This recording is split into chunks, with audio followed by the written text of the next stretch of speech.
Hi, everybody. I'm sorry I'm a little bit late. I'm working on a video also for tomorrow. This is the last week where my schedule is going to be so crazy. I should be able to be behind my desk more starting next week. Hey, Alps Pop Art World. How you doing? Nice to see you. Nice to see everybody. We had a very successful BTT Inside Access on Tuesday evening. That was a lot of fun. And I'm so glad that you guys were able to, so many of you were able to join me. Hey, Dancing Dog 60. I'm not doing an Avatar breakdown, Troy, because there's just not been enough interest in the series, I'm afraid. Hey, Wiki Nomad, thank you for gifting those memberships, although I will review the show and do a spoiler review still. And I am watching Avatar again so that I can do a better breakdown and review, so it's fresh in my mind. I watched it a long time ago, and so I'm already spotting a lot of stuff from the trailer that I hope it's not too much of a retread of the original animated series. I hope it's also a little bit more than that. Hey, Haunted Autumn. So there are a lot of little stories floating around, and I hope you like the 3 that I picked for today. If you have something else that you want to discuss, of course, as always, the last 10 minutes of the stream will be an Ask Me Anything. Until that point, please try to keep your questions and comments to the subject at hand. And the best way to get me to answer your question or comment or acknowledge your comment is to ask me something, when I open up each story to conversation. I'm glad you guys like my shirt. It's even got the thumb holes. Woohoo, I love this shirt. It's Trina Turk, I believe.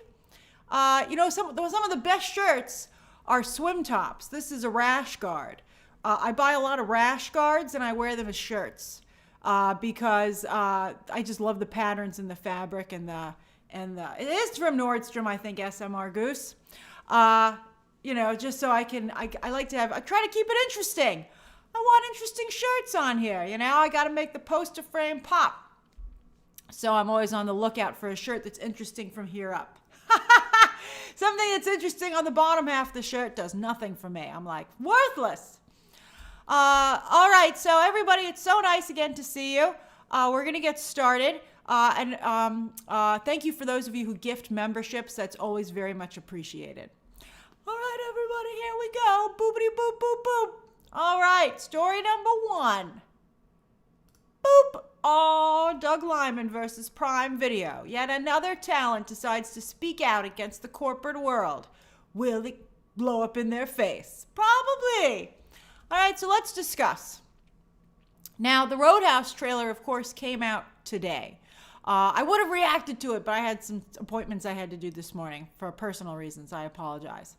And then it was just too late. But anyway, the day before, in Deadline, Doug Lyman. How many of you saw the trailer, by the way? Let me do a poll. Let me ask you what you thought of the trailer. What did you think of the Roadhouse trailer? 2024 trailer. Loved it. Theaters. Should be in theaters. Loved it. Will stream. Oh, loved it. Great streaming movie. That's what it should be. Great streaming movie. Hold on, I'm putting the thing together. Then, maybe I'll watch it. And then blasphemy. Considering the original Patrick Swayze one. Let's see here. Haunted Autumn, let's discuss it. I think that there's a lot that I would be surprised if Doug Lyman really sat down and talked to his agents or managers before he did this. So he wrote an article for Deadline, and an open letter, and he said he was boycotting Roadhouse's premiere at South by Southwest, where I believe it's opening the festival. And he said, this is Doug Lyman's perspective on what went down, and then I'm going to tell you what I think is the opposite situation. All right? And I took a poll about this. Oh, thanks, Bubbles. What a nice thing to say. I took a poll on this on Twitter, which I'll also share with you. All right, so he said that he made a deal with MGM to remake Roadhouse. What? Who would do that? But anyway, he made this deal with MGM, And he said that then Amazon purchased MGM Studios. But when they purchased MGM Studios, they made a big show of saying that they were going to have a very strong commitment to theatrical and they weren't going to send everything to Prime Video. And so Doug Liman felt pretty good. Then he said they tested Roadhouse with, just like any movie. And the test scores that came in, Doug Liman says that they were better than the test scores for Mr. and Mrs. Smith with Brad Pitt and Angelina Jolie. And they were better for the test score than the test scores for Bourne Identity, which, of course, went on to be a huge franchise starring Matt Damon. And then Doug Liman said, now they're sending it to Prime Video. And he's so upset about it that he refuses to go to the premiere. And he's writing this big article, which is still one of the top stories, even 24 hours later, on Deadline. So one of the first things I saw of industry commentary on this, which I thought was pretty spot on, was the real problem here was Doug Liman's contract. Why didn't Doug Liman's contract guarantee a theatrical release or say there would be a penalty, some kind of payoff if it did not go theatrical? Scarlett Johansson had a very bad reaction to her movie being day and date on Disney+, and she sued. She sued Disney. However, as you might recall, she never said a word herself personally. She left it up to her management team to handle it. Scarlett Johansson, that's what I told you when we were talking about The Color Purple. That's what your agent and manager for. That's what you pay them the money for. They are the ones that roll up their sleeves and they go smack the studio in the face and say, give me my money. And then the talent can just continue to be like, oh, it's so sad that this is what it came to. If they even commented on it at all. So I don't know why that's not being brought up. Then also, I saw the trailer today. I thought it was okay. I think Conor McGregor is some interesting stunt casting. As many people remarked, his role is surprisingly big.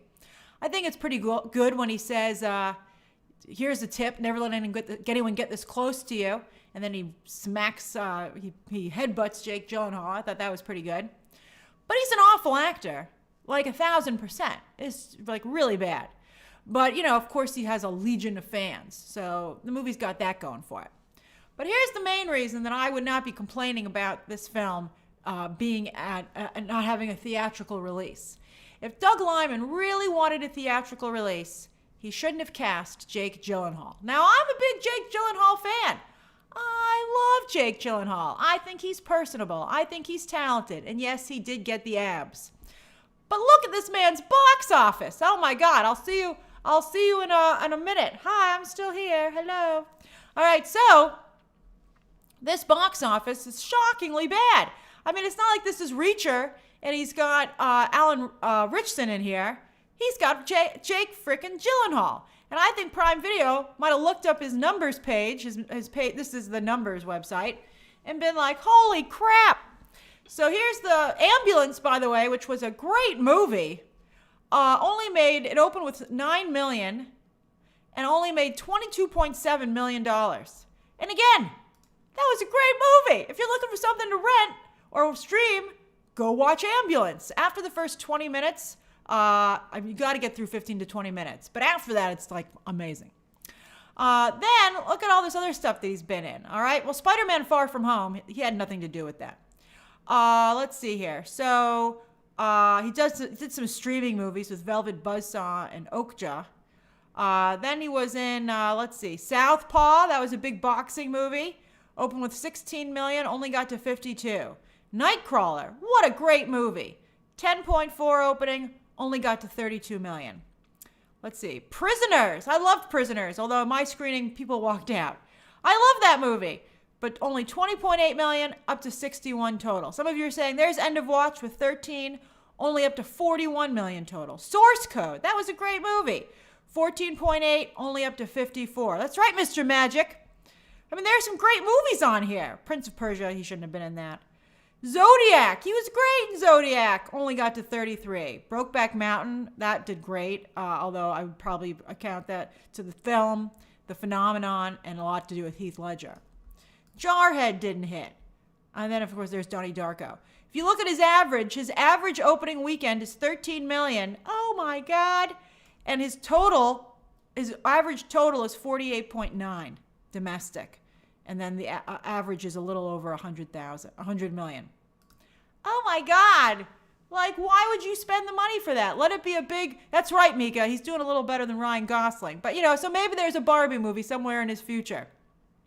Although I don't know if Ryan Gosling can deliver outside of Ken. We'll have to see. Danny, this comes from the Numbers website. So I think like it's going to be very, very valuable. It's going to be like the Reacher for Prime Video has Reacher. That's theirs. So I think that they really feel like they're going to be playing into that and have it do extremely well as a streaming movie. And then I asked you guys on Twitter, we'll look at the end of this poll in just a minute. I asked you guys on Twitter yesterday when this article came out where you would like to watch Roadhouse. Only 21, and this was only 28 minutes left on the poll. 21.2% were willing to watch it in theaters. That's it. So I mean, maybe I think Doug Lyman's making I mean, like a lot of people might have liked the movie when they watched it for free when they were part of a test group, but that doesn't mean they're actually going to go and pay to see that. That's right, Nacho Flores. Box Office Mojo is just a pale comparison of what it used to be. They killed that site. It's horrible. The Moon says, why is 20% not theater worthy? Because it would cost a considerable amount of money to advertise this film. Probably about, not $100 million like you would for a blockbuster, but maybe about 20 to 30. Or if they really wanted to advertise it correctly, I'd say 40 to 60. Thanks, Mr. F, for gifting those memberships. That's like a lot of money to have to spend to advertise the film. 9.8 would pay for it on digital. 31.6% are like, I'll stream it. That's the sweet spot. I want to stream it at no extra cost. And that's where it's going. But then the majority don't even want to watch it. I mean, it did trend. I think it was a combination of people saying this movie looks amazing and people saying, how dare you try to replace Patrick Swayze. Let's see. Joe says that The Beekeeper can do 73. Well, that's misleading, Joe. That's very misleading because The Beekeeper, hold on, let me look it up. Don't come on my stream and give out wrong facts. You're looking at an international number for The Beekeeper. All right, The Beekeeper is at 78 worldwide. Domestic, it's only at 34. And Jason Statham has great international numbers. Hold on, let me go get his box office for comparison. Hold on, let me grab it. Dude, I'm going as fast as I can, man. Hold on. All right, here he is. Oh, his international numbers are beautiful. Okay, hold on. He's also been in a lot more movies. Let me see if I can't even get all of them in a single frame, so I'll have to get for the most part. Hold on, I'm doing it.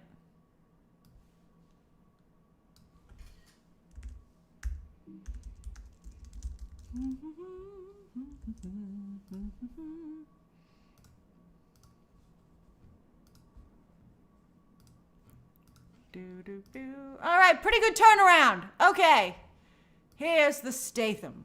Hello. All right, so there's The Beekeeper at the top. It opened with 16.5. It's at 34 right now, 78 total worldwide. But then look at these these numbers. The Expendables is pretty bad, but look at the Meg 2.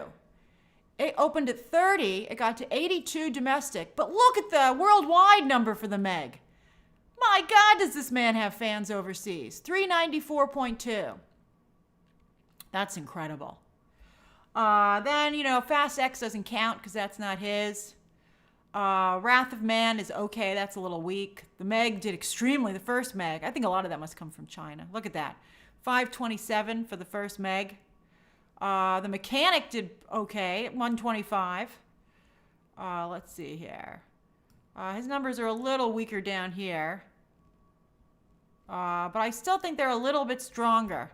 And the Expendables used to do better. Right? How far did I get? So that's pretty good. The Italian Job did very well, although it's Mark Wahlberg and Charlize Theron. I'll tell you what his average is. His average is 17.1 million for an opening, 47 domestic, and he has some movies really pulling him down. So his averages are only, to be fair, a scooch higher, and his domestic is the same as Jake Gyllenhaal, I guess because he makes so many more movies. But I think, with The Beekeeper, I just feel first of all, I think that's a surprise. I'm as surprised as anybody that movie managed to do as well as it's doing.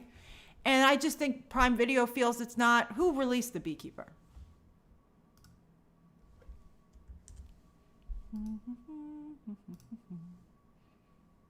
Who released this movie? Oh, MGM. Oh, that must make it hurt even more. Oh. Thanks for gifting a membership, Luna. That's funny. So I think that, yeah, The Beekeeper, who said that? Who was the person who? SMR Goose and The Beekeeper, I'm not sure if you're the one who I saw who first brought it up. But yeah, like so I think The Beekeeper is fair. I think that is a fair thing. But I think that I think that this to me is like, would be something of a lame. Oh, thank you. It was Joe87. Thank you. That's, you brought up a good counterpoint, Joe87. But I still feel that Jake Gyllenhaal's box office is just too soft. And I just would not do a theatrical on that. I think as a streaming movie, it's exciting. Let me see what you guys voted for. But I feel like as a theatrical, I don't know. I'm just too nervous about Jake Gyllenhaal. Let's see here. So the results of this poll are 50% of you are like, meh, maybe you'll watch it. 18% feel it's blasphemy that they even made it. 16% feel it should be in theaters, and 14% feel it's right where it belongs on streaming. But none of you seem particularly excited about Roadhouse. So I feel like they don't have to spend that much money to advertise it. They can really just do almost entirely digital advertising for Roadhouse online, and I think it's fine. I don't think it's worth Doug Lyman alienating the suits at Prime Video and who knows where else to take a stand on that. The thing is that there's a lot of chatter about maybe doing an Edge of Tomorrow sequel, and now you're like, well, what if Warner Brothers or Warner Brothers Paramount decides to put it on digital? Are they gonna have to? You'd be very scared. I just think that the real point. That's a good point. Danny, the Point Break remake. Nobody wanted to see that either.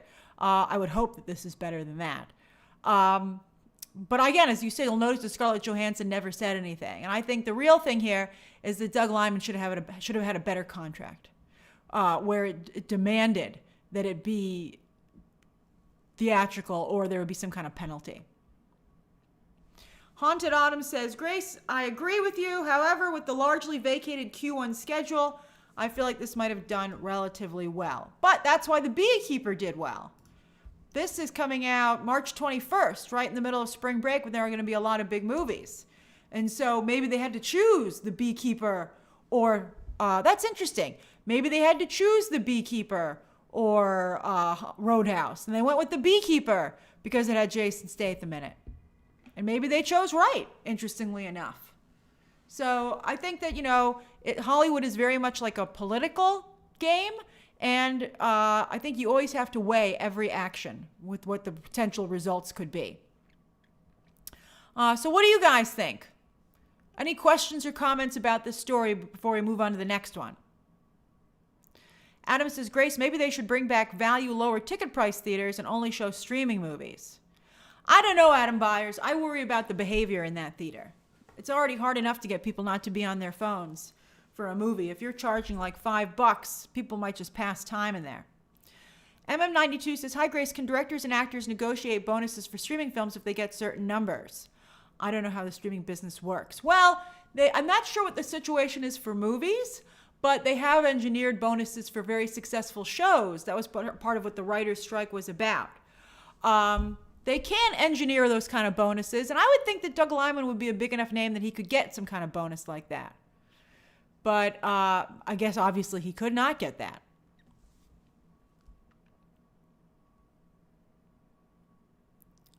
Oh, Mika, you never have to apologize. Oh, Gareth, that's so generous of you. Thank you. Kevin says, should streaming services do trailers before an episode for new IP? Yeah, I don't mind a trailer before content starts. I don't want my content to be interrupted, but I'm fine if they play something right before something starts. Especially if it's something they think I might like.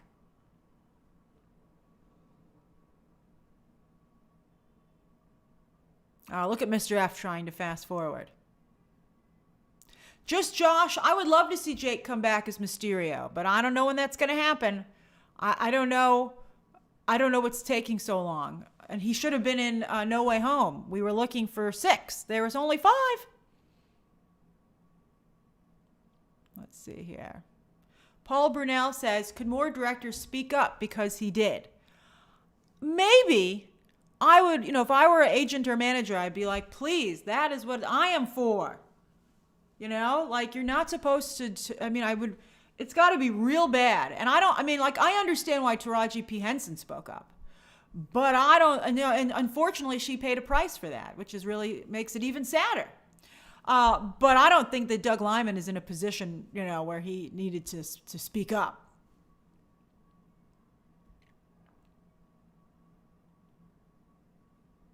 Ben Green says, Conor McGregor must be so bad if they are nervous. That's funny.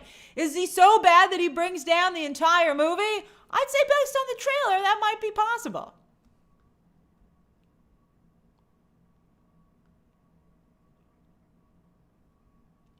Albert Diaz says, yeah, content interruptions are blasphemy. What is this, network TV?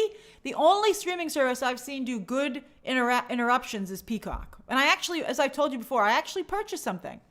I was like, oh, wow. I was like, those shoes look great.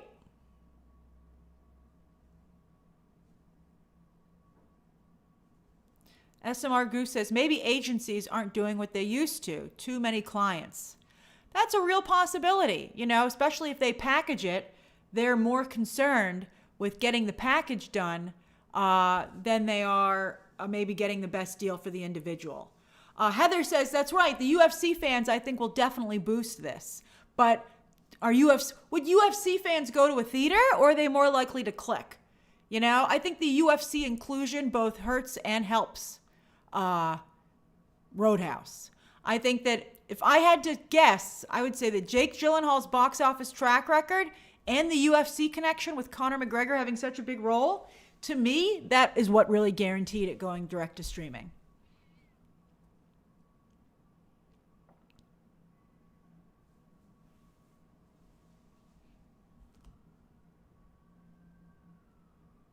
SMR Goose, is McGregor really that big in Europe? But still, do they want to see him in the theater? Terry, you have fish and chips right now? Oh my gosh.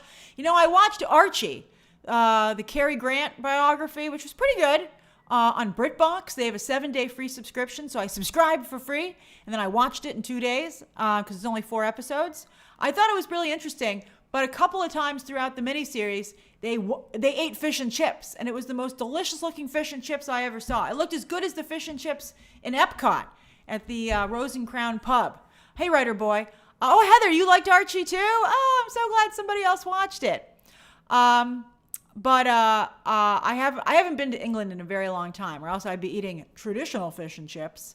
But England makes very good fish and chips. All right, I think it is time to fast forward because now we're just talking about fish and chips.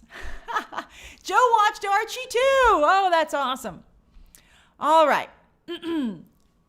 Fish and chips are great. All right, story number 2. Boop. Oh, yeah, The Last of Us is shaping up very well. So, Guido Ruiz, you've never had fish and chips? I hope someday you get to have it, particularly traditional fish and chips. There is a difference, and it's amazing.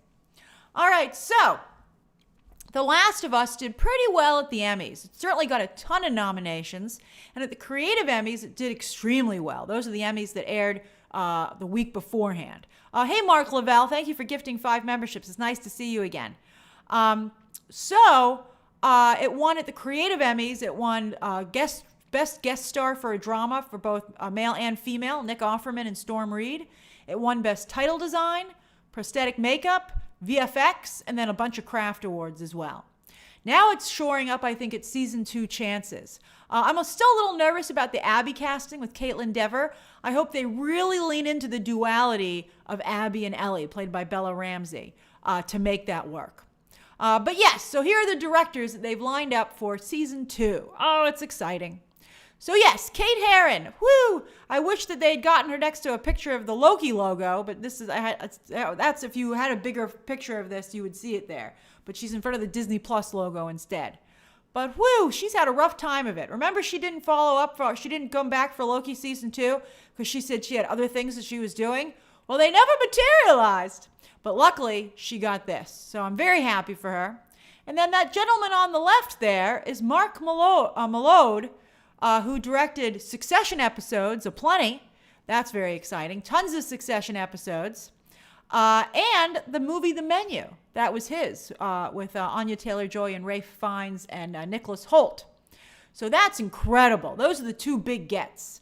Yeah, that's right. He's also done Game of Thrones and stuff he's done a ton of stuff. He's a very accomplished director, and it's really exciting that The Last of Us was able to get him. Then they added two other new directors. I thought The Menu was pretty good, The Big Witch. As I said, it really makes you want a cheeseburger.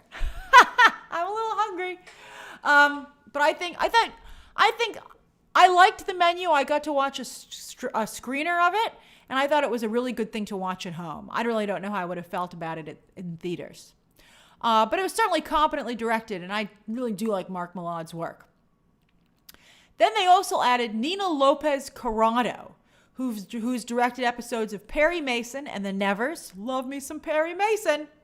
Stephen Williams, who's directed episodes of Watchmen and Westworld. That's pretty great.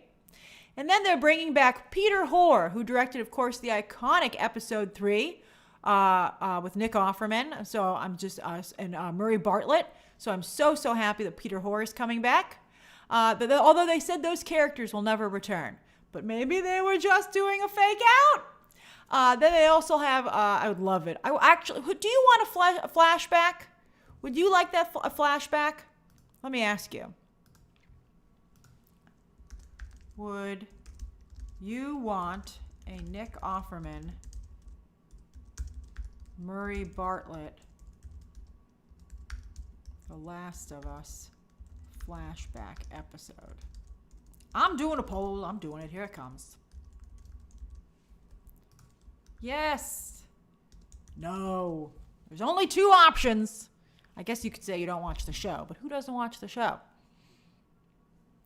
I would like to see Nick Offerman in action. That's my choice. Although I can understand that maybe it's the wrong choice, but from a fan, that's how I feel. That's right. That was a flashback episode. That's true. So then also, while you guys are voting, Craig Mazin is also returning to direct. He and Neil Druckmann, of course, run the show. And Neil Druckmann will also return to direct. And those are the directors they've announced so far. Some of them might be doing multiple episodes, so I'm excited to see how it turns out. I also want to say on a side note, I'm not allowed really to talk about Mr. and Mrs. Smith yet, the new Prime, speaking of Prime Video, the new Prime Video series. But I will say that there has a number of really fantastic directors that are showcased there as well. Some very new directors, but then also some of the directors who have worked with Donald Glover in the past, but this time they're doing action. So that was really cool. And so I was really, really impressed with the behind the camera talent on that show as well. I hope it can break through. TV streaming in particular is ridiculously competitive these days. They haven't announced how many episodes season 2 is yet, Adam. All right, let me close this poll, and then you guys can ask me anything you'd like about this story.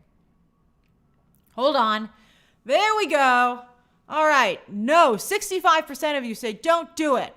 Well, I think that's technically 35%. 35% of you would be open to it.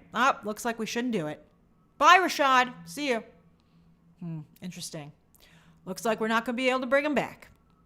All right. Does anybody have any questions or comments about this? Cool Hive, as I just said, they have not said how many episodes season 2 is going to be. I imagine it would be close to the first season, though. Lloyd Lester says, Grace, would Bryce Dallas Howard do well with a show like The Last of Us? I don't know. I'm not sure. I think that she's a competent director, but I've never seen a Bryce Dallas Howard episode and been really impressed. Like with Peter Ramsey. Like when Peter Ramsey directed that episode of Ahsoka, we were all like, give this man a live action movie. So I didn't have one of those situations.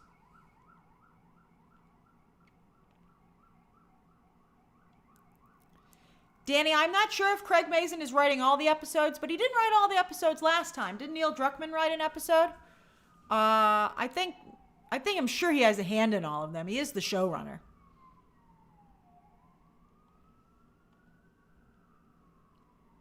Any other questions about this? You guys seem not to have any questions about it. I did the best I could. It's very slow right now. Hey, AI. I guess I could have chosen more salacious stories. Oh, well.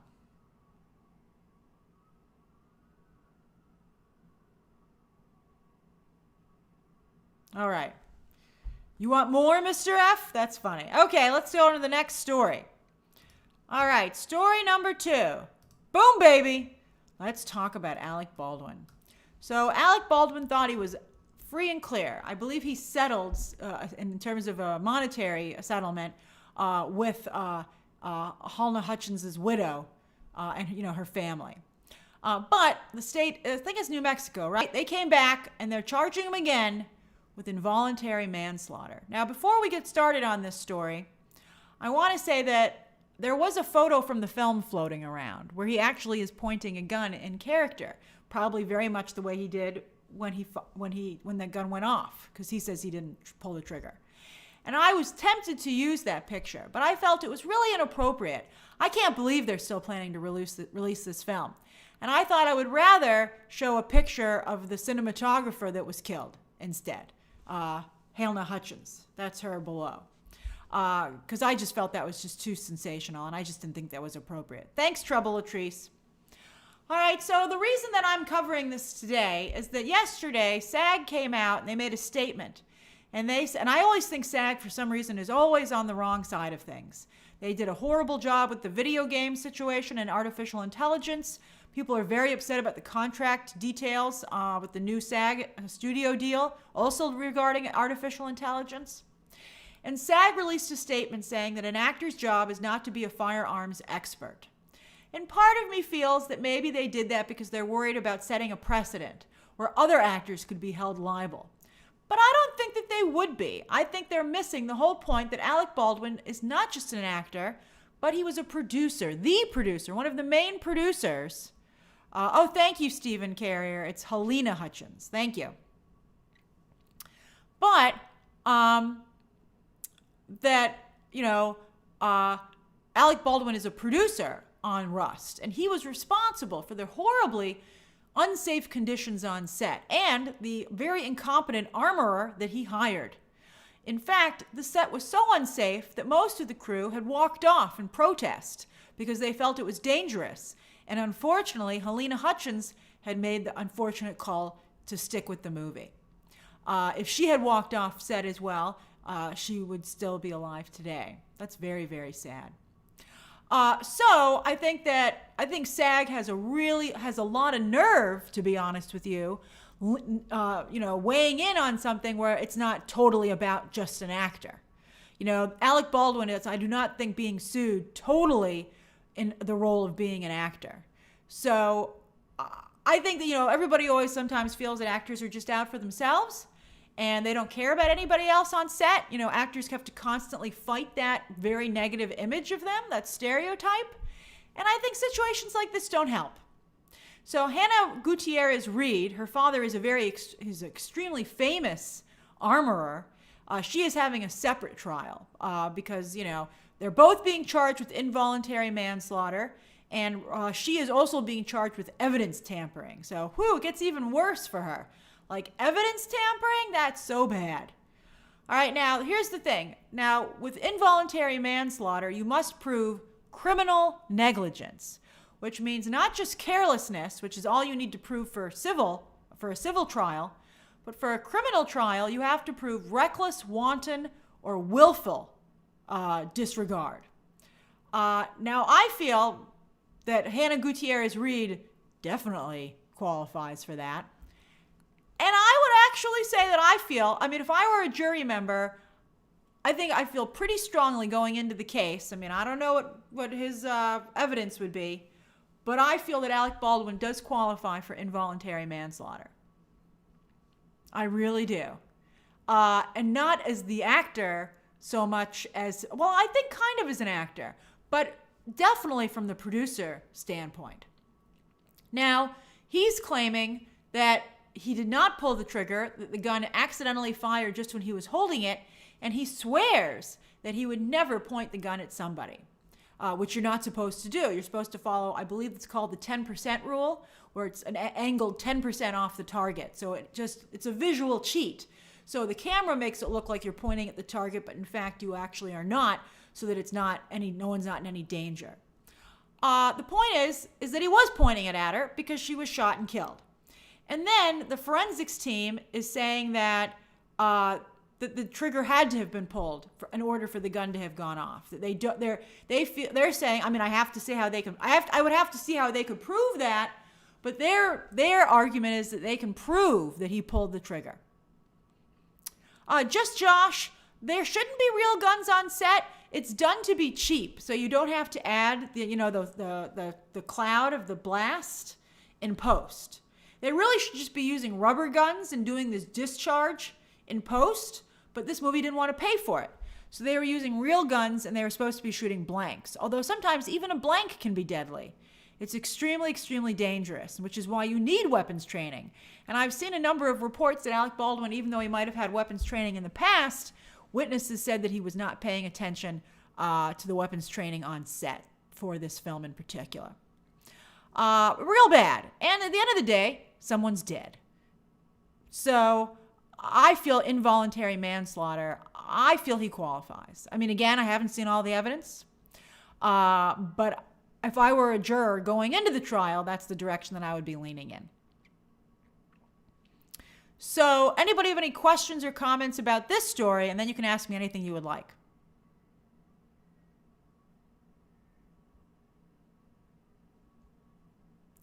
Thomas C., there's no intent in involuntary manslaughter. It just has to show reckless, wanton, or willful, negligence. And I think that you do. Lloyd Lester says, Grace, is Baldwin's career over? I think it is. I do. I think, he might be able to. I just think that he handled himself very poorly. I think he continues to handle himself poorly in other areas. I think it took a miracle for him to get over the horrible way he talked to his daughter. I mean, it's a miracle that he was able to rehabilitate his career in the first place. I don't really think that he's going to be able to do it twice. I mean, he did murder somebody, and I think he handled it really poorly. He's not in Beetlejuice, Daft Tool. Oh, yeah, that's right. He was in the... No, neither he nor Gina Davis are returning.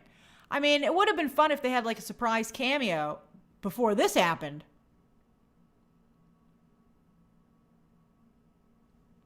But I don't think that they would want him now. I mean, it would just totally pull focus from anything that he's in.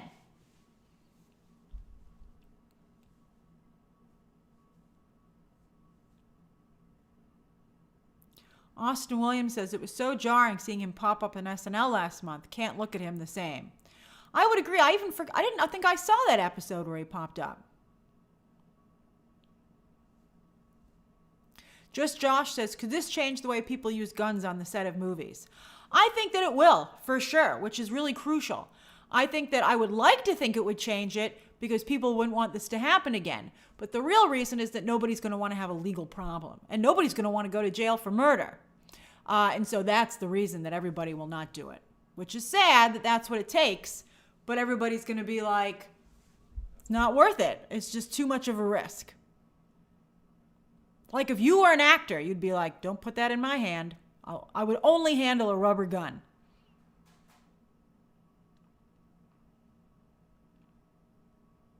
And I certainly wouldn't want to be in the other end of a non-rubber gun.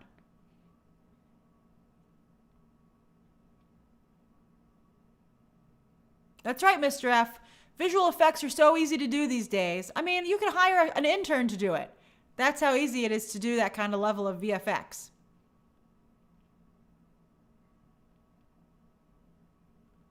Oh, Ryan, was he on Friends? I forgot that too. I even rewatched that during the pandemic. Justin K says, what if he wins this case? Do you feel the damage would already be done in the court of public opinion like Johnny Depp? I think it's different from Johnny Depp. I think some people do feel like Johnny Depp, it was just a bad situation all around. And they don't know how much culpability he has. As I've said before, I think it's like 50-50 with Johnny Depp. But I think with Alec Baldwin, I do agree with what Tyler just said. I think that the the damage is just wrong. Stephen, just you might have a blocked word. So try rewording it and just putting it in the chat regularly, and I'll look for it. But I think the biggest, besides killing someone, I think that Alec Baldwin handled it really poorly. I think that the fact that he had created such an unsafe environment in the first place is really bad. And I think the fact that he really refused to take any responsibility for this is also really bad. I don't know how he can look people in the eye and claim that he didn't point it at her when he obviously did.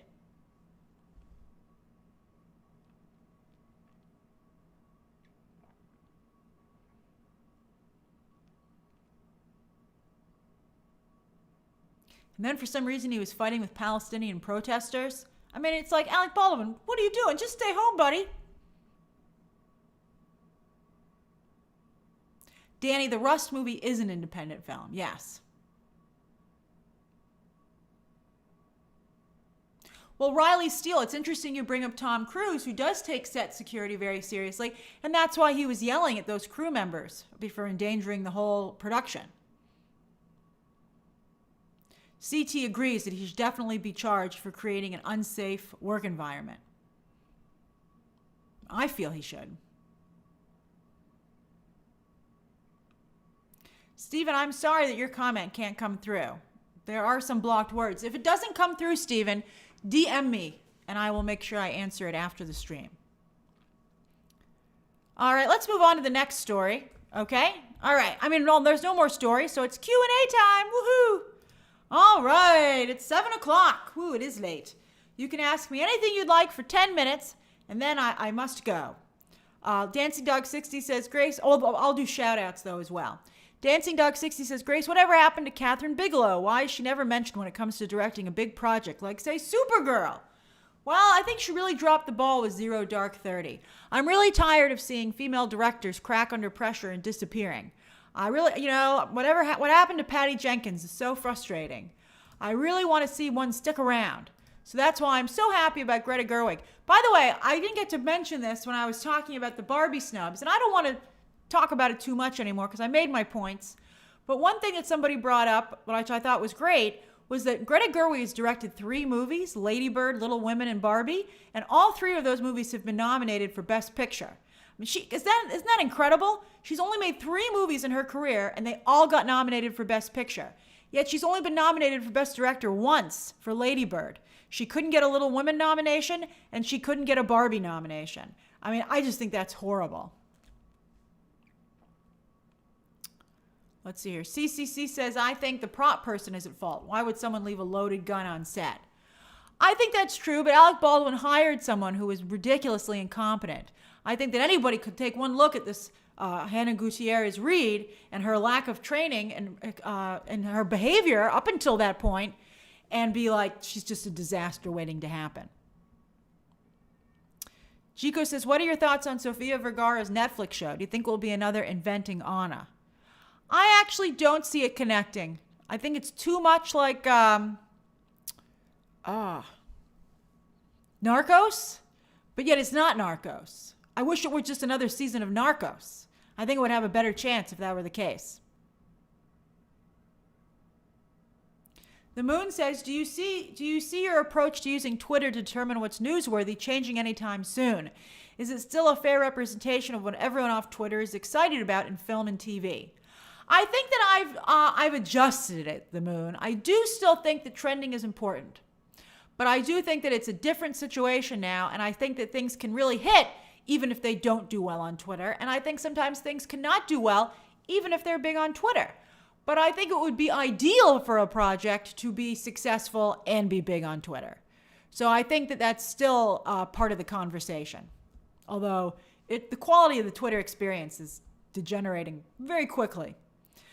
Zachary M. says, what are your feelings about franchise stories having an ending? Will they all go on forever until there is no interest? Why invest? I think maybe they should take longer breaks. Maybe Star Wars taking a 5+ year break is a good idea. Although with the Disney Plus series, it's not really taking a break. And I think Bond is right to take this long break. I think that franchises will never totally go away, but I think it is very dangerous to do a movie every year or 3 movies every year like Marvel had been doing. I think, for something like Marvel or DC, 1 or 2 movies a year really should be all that they do because they have other franchises in the same space and it just becomes too much for audiences.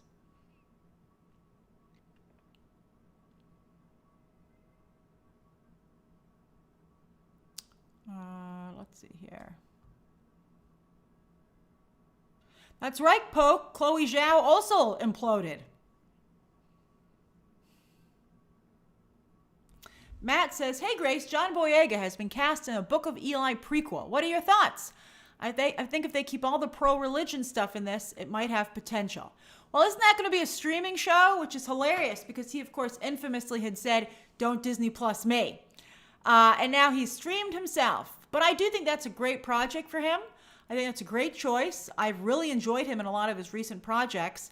And I'm glad that he's taking his fate into his own hands. He's being his own advocate. So I certainly will keep an eye out for that series.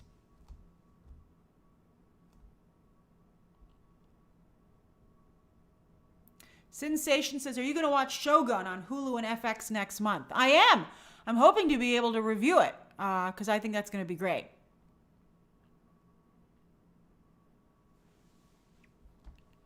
Hey, Trouble Latrice. Oh, Michael, thank you for gifting 5 memberships. I missed that. Wondering Life, I'm glad it's your first time on a stream. Welcome to the party. It's a little bit of a quieter party today because it's so late, but that's great. That means I can pay more attention to people in the chat. Just in case, did you hear about Halle Berry's Netflix movie, The Mothership, being shelved? Yeah, I saw a lot of funny jokes people were forwarding to me about who knew that Netflix was worried about quality control, particularly with their movies. I thought that was pretty funny. Cooper M says, what about Elizabeth Debicki as the White Witch for Greta Gerwig's Narnia? That's pretty good.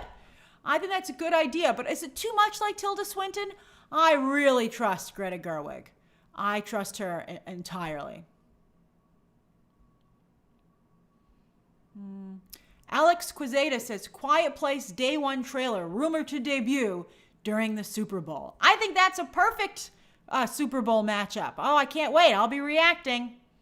I'm watching the championship game this Sunday after Movie Math because that's going to be my football experience because I don't get to watch the Super Bowl because I'm covering trailers. Better be a lot of good trailers.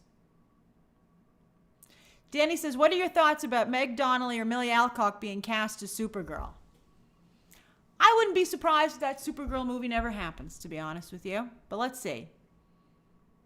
I think that both of them should keep that in mind. I still believe there's a DC curse. I do not feel it's lifted yet. Let's see. So far, anyone who's attached their career to it has had a horrible problem.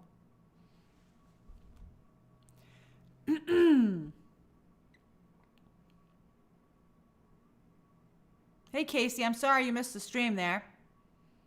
Ricardo, I'm not going to watch Masters of the Universe Revolution.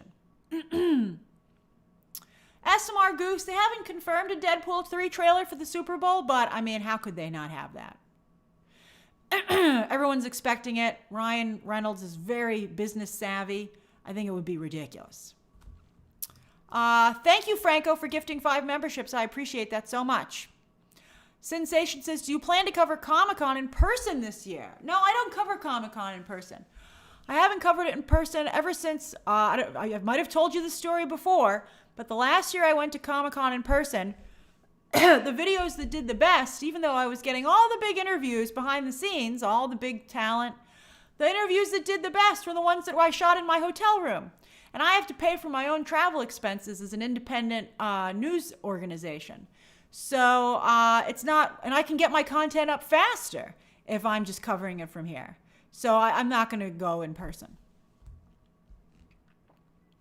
Drago says, hi, Grace. There's been some chatter about bringing back intermissions for these over 2-hour-plus movies. What do you think? I'd love an intermission. I think that would be so fun to be able to go to use the restroom and stock back up on snacks. I would be really happy about that. I would love it. I think it would be so fun. Let's see here. Harrison says we should do a Bottoms watch-along in honor of Ayo Edebiri's growing career. She's going to host SNL. I'm so excited for her. B. Brown, I don't watch the Halo show. I tried to watch it when it started, and I was like, this show is not good for me. It's not for a lot of people. Also, Paramount is very tough with letting people cover their shows, which is why almost nobody covers a Paramount Plus show, you might have noticed. Something for them to maybe think about. Let's see here. Maruna, you're right. Eternals happened to Chloe Zhao. I heard that was a really horrible set to be on, largely due to her, and some other elements that I don't want to discuss. But I think that is a big part of why she's not working more.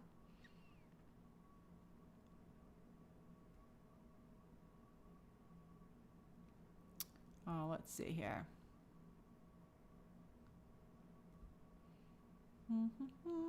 B. Brown says, what's the best snack for a movie? I'm always stuck getting candy and never finish. My problem is that you can finish the snacks before the movie even starts because they play way too many trailers and commercials before a movie. I think it's ridiculous. I am on my special diet, as many of you know, so really the only thing I can eat right now is popcorn. Popcorn, it's got some stuff on it, but it's still popcorn's a whole wheat, so I can eat a whole grain. So I can eat popcorn, and then I get fizzy seltzer water from the Coke machine. You know, the AHA has a non-flavored, like just plain seltzer water, and that's what I have in a movie. It's pretty good. But if I were eating anything that I wanted, I like to have popcorn with plain M&Ms mixed in. That's delicious, and you can wait to eat it until the movie starts.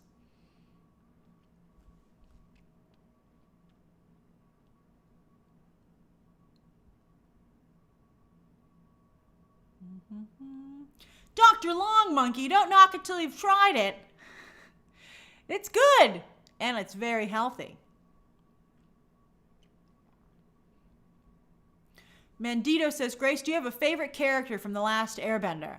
I sure do. It's Toph. 100% Toph. I love Toph so much, and she's not even in the first book, so I'm a little frustrated about that. Maybe she's in a end credit scene for the series. Mika, I'm so excited for The Accountant too. I love the first Accountant. Better late than never. Riley, you got preview tickets for Dune 2? So did I. I don't know when the screening is yet. And so I was like, yoink, I better get these just in case. So I got tickets to go see Dune Part 2 at the Fans First screening on February 25th. If you want to see the movie, you can get there's still some tickets if you don't live in a major city. The major city tickets are pretty much gone. But I checked a lot of screens. I like to see how ticket sales are going. And there's tons of tickets in some other places. So, you might have to drive a little bit, but you can still go. Tammy, peanut M&Ms are great, but they're really only for, in my opinion, special occasions.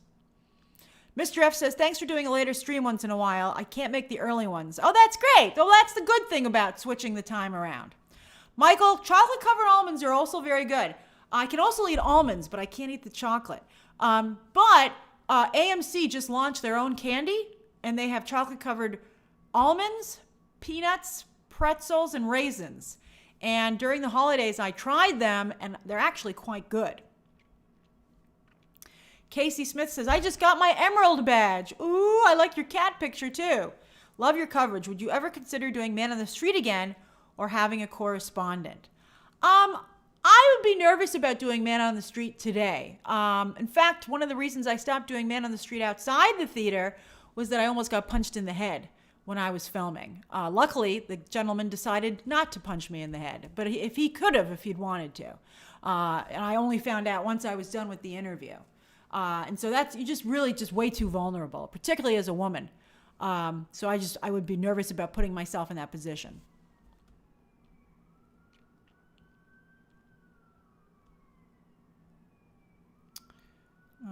Deandra says, what is your most anticipated movie this year? That's easy. Deadpool 3. I'm very excited about that. Ben 10, let me tell you. I hope the Fantastic Four casting announcement is taking this long because maybe they're rethinking some of the people. I like Reed and Sue. I don't like Johnny and Ben. So I wish that they would they're maybe doing that. I think, did I miss some here? Hold on, I'm going back.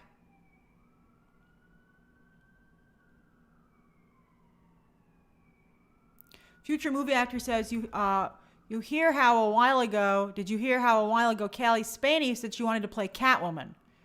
Well, I mean, that's nice. Who wouldn't want to play Catwoman? Let's see, what else did I maybe miss? 80s model, thank you for gifting a membership.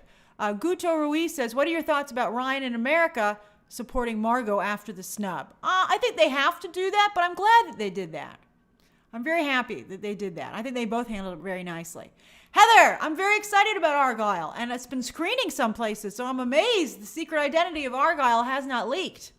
But yes, I actually do have a screening for Argyle. It's going to be next week, right before the embargo lifts, which is on Wednesday, the 31st.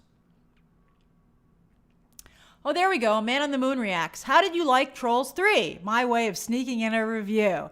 I loved Trolls 3. In fact, I got the soundtrack, and I still listen to it occasionally. I really thought it was fun.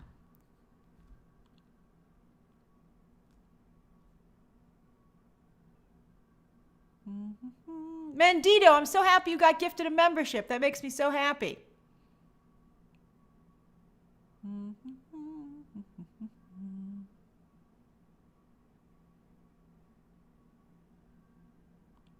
Let's see here.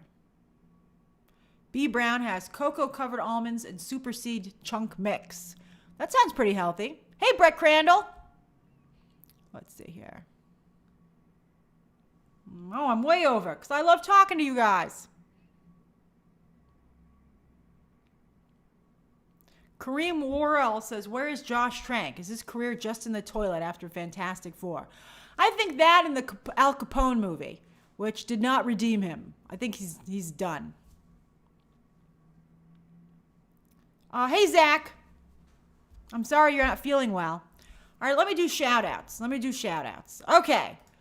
How are you doing? What are you up to? Let me just say hi.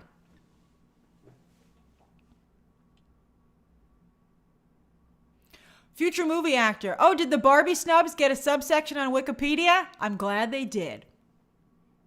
Oh, hey, Aided Buffalo. I still got to say hi to you. We're on shout-outs, Man on the Moon. And I talked about that. Oh, no, I did that on the live stream. I feel bad that the bullseye thing leaked. I feel really bad about that. I think that would have been a nice surprise. I miss us being able to be surprised. That's what I said yesterday. I mean, on Tuesday's BTT Inside Access. There used to be times where you and I could be surprised together and talk about how great that experience was. But now, so often when we watch this content, we're really just seeing if things come true. And I think that is not as good an experience. MM92 says, eating Lucky Charms. I love it. Sensation says, going to be running errands right after the stream. Mr. Magic, did I miss your question? I'm sorry.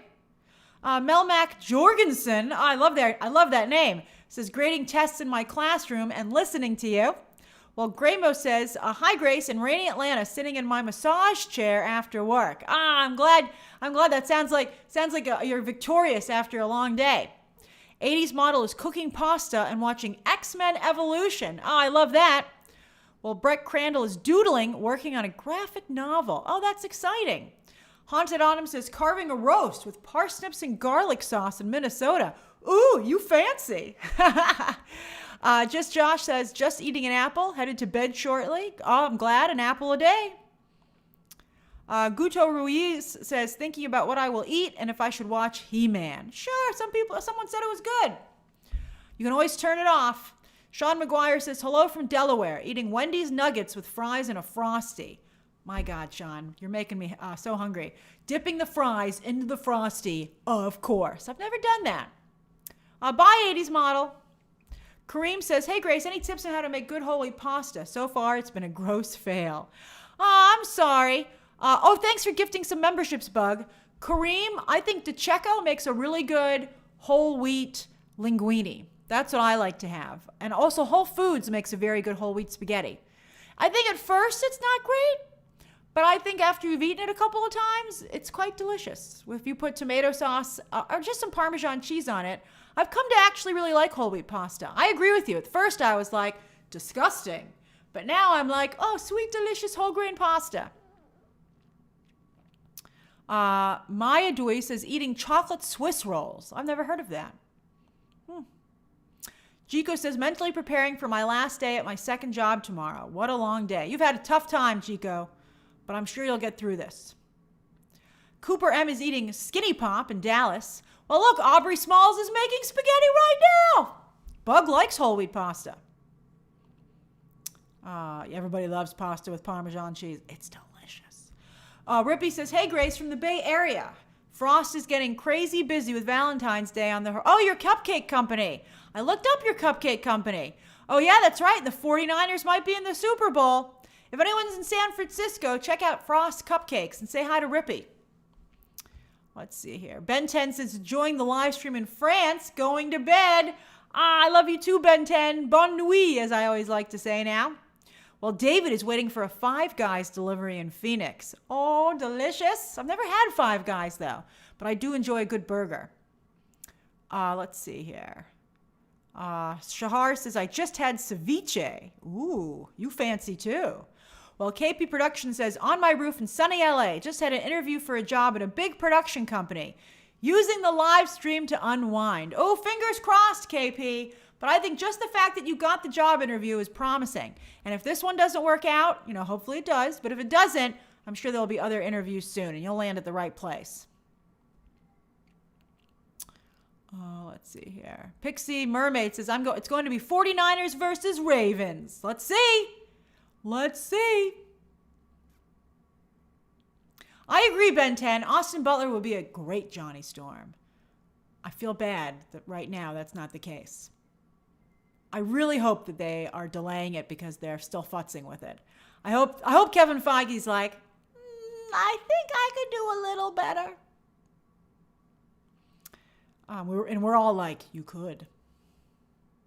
CJ says, hey, Grace, just finished dinner and about to walk Marvel. Hey, Marvel, your dog is so cute. Well, actually, your dog is more beautiful than cute.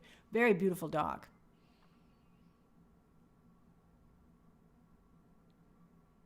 Sensation, I don't know.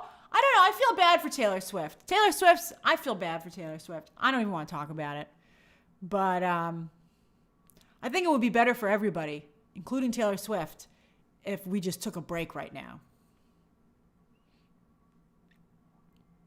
I feel real bad for Taylor Swift.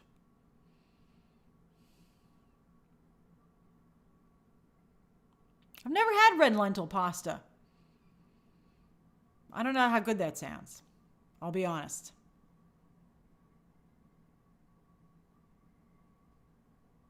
Zeke, I'm talking about everything. I just feel awful for her. And I think, her situation ties into the Barbie situation. And I'm shocked to see the lack of sympathy for both women, or all three women, when I'm online. I was looking at some of the discourse today. I saw very little sympathy from some people from Taylor Swift. I saw very little sympathy, just like with Greta Gerwig and Margot Robbie. And they're all successful white blonde women. And I was like, this is sad and interesting. Even Whoopi Goldberg was like, not a snob. I couldn't believe it. I didn't like the Hillary Clinton tweet. Dr. Long Monkey, they do need sympathy. Why would you say that? I didn't like Hillary Clinton jumping in there. I mean, there were some similarities, I feel. But Hillary Clinton, there were other reasons why Hillary Clinton didn't win her election. So what if they're rich and successful? They still have feelings. They still deserve credit for their work and to be recognized. And Taylor Swift does not deserve this level of abuse. Oh yeah, Danny, I was doing shout-outs. I got distracted. The level, I'm glad she's suing. I'm glad Taylor Swift is suing. She's going to do like Tom Cruise.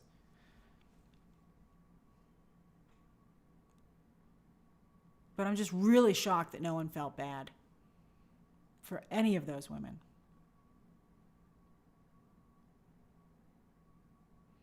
That's right. Henry Cavill's had a lot of those pictures too. But I think it's different energy.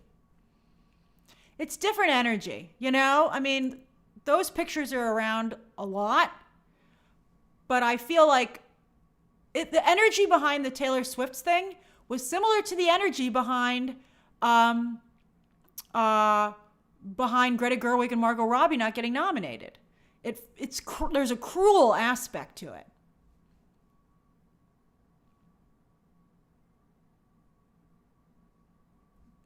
And I would put them all in the same category. But no one feels sorry for any of them, and I feel that's so sad.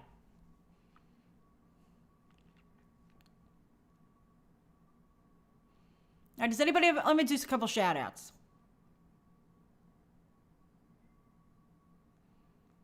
Mike Drop says, thank you for your streams, Grace. I'm working on some florals at my showroom while listening to you in the background. That sounds lovely, Mike. Send me pictures of your florals in your showroom. I'd love to see them. Let's see here.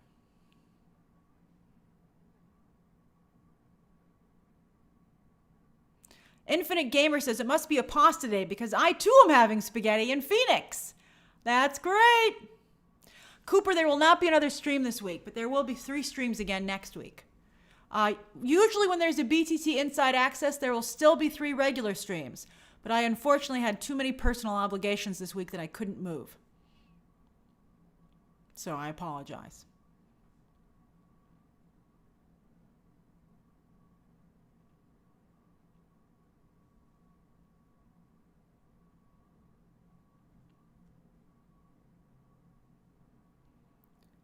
Oh, Elise, you just got here. Hey, Elise.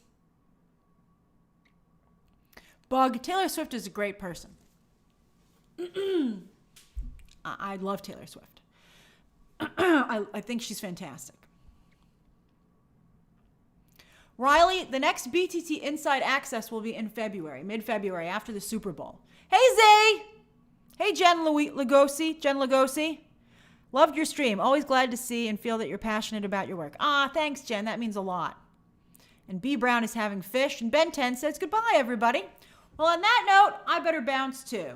I love you guys. I always love talking to you. You're so wonderful. Thank you for spending the evening with me. There'll be a video up tomorrow morning. And then I'll see you on Sunday for Movie Math, of course, as always. All